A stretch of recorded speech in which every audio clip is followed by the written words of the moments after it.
Prime Minister, given your very public stance against tax avoidance, all these disclosures about Blairmore, the investment funds set up by your late father, set up in a way in Panama and the Bahamas with the express purpose for that company not to pay tax. Is that embarrassing for you?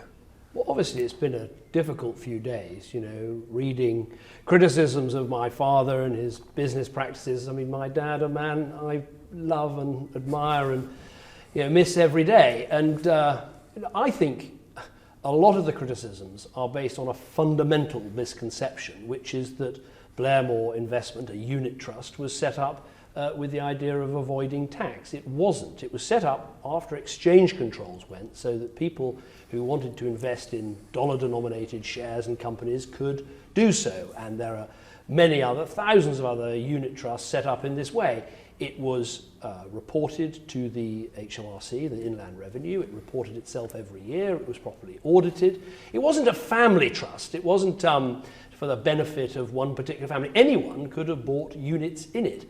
And crucially, if you were a UK citizen and bought units in it, then you paid income tax on the dividends and you paid corporate capital gains tax when you sold the shares. So you're subject to full UK taxation. So that's what it was. There are many other unit trusts like it, and I think it's being unfairly described, and my father's name is being unfairly written about. But look, I'm very clear about my situation, happy to answer questions about it, and above all, I'm going to go on fighting very hard to make sure we have greater transparency, greater rules on tax avoidance and aggressive tax evasion and aggressive tax avoidance. It's very important that we do. Yes, I completely understand that it was set up at a time when lots of funds were set up because of the abolition of exchange controls. But the effect of the structure meant that the fund didn't pay tax. Is that wrong? Well, the point is it was a unit trust, so the money it had was other people's money on which they paid tax. If you were a United Kingdom owner of these things, you paid income tax on your dividends and you paid tax in the normal way. If you were a foreigner, you'd pay tax in your own country. That's why these things, there are thousands of unit trusts, and there are millions of people who own shares in Britain, many of whom hold them through unit trusts. And as I say, it was licensed by the Inland Revenue and reported to it every year. Now, I've been very clear about the future. I've said I'm not going to benefit from any family trusts. I've been very clear about the present. I don't own any shares. I don't own any unit trusts or any investments like that. I own a home I own two homes, one of which I rent out, and I have a salary as Prime Minister. So my affairs are very transparent, happy to make them more transparent. But I should deal with the past as well, because of course I did own stocks and shares in the past, quite naturally, as my father was a stockbroker. I sold them all in 2010 because I wanted, if I was going to become Prime Minister, I don't want anyone to say you've got other agendas or vested interests or all the rest of it. And I did. Samantha and I had a joint account and we owned 5,000 units in Blairmore Investment Trust, which we sold in January 2010. That was worth something like £30,000. Was there a profit on it?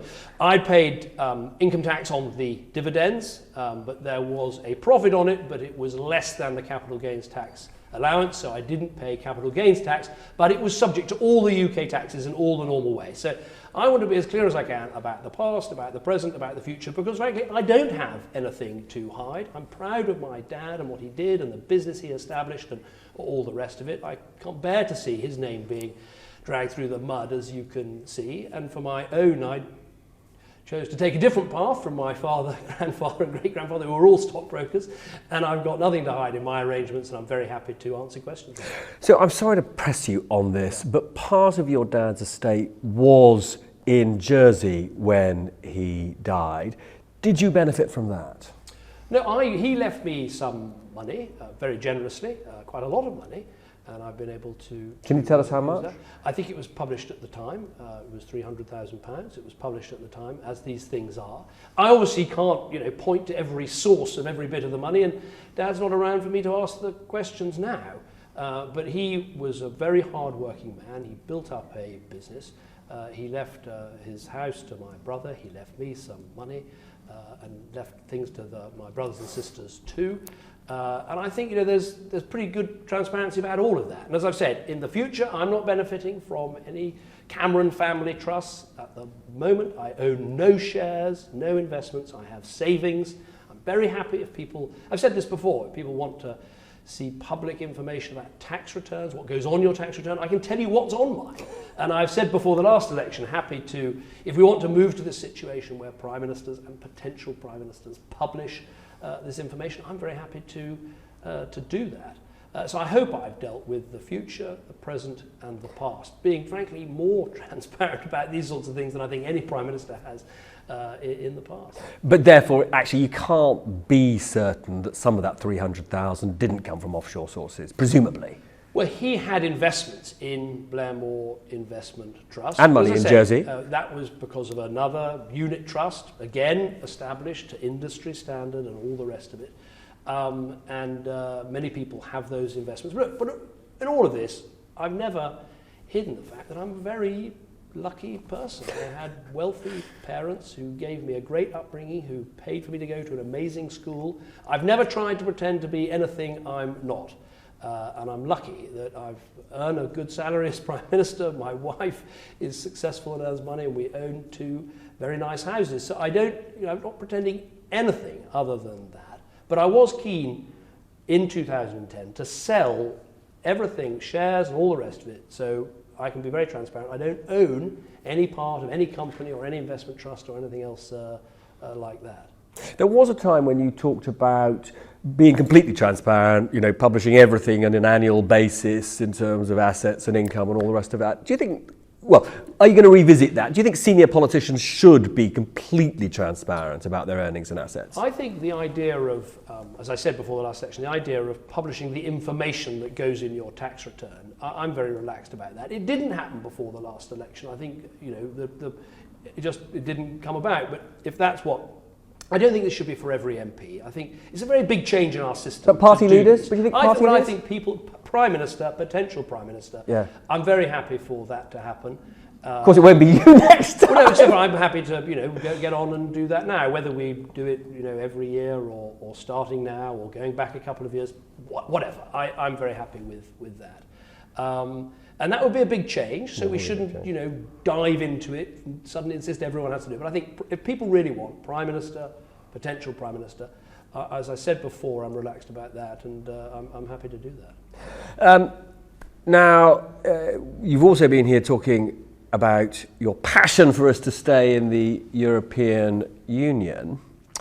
Your big message was you wanted young people to vote.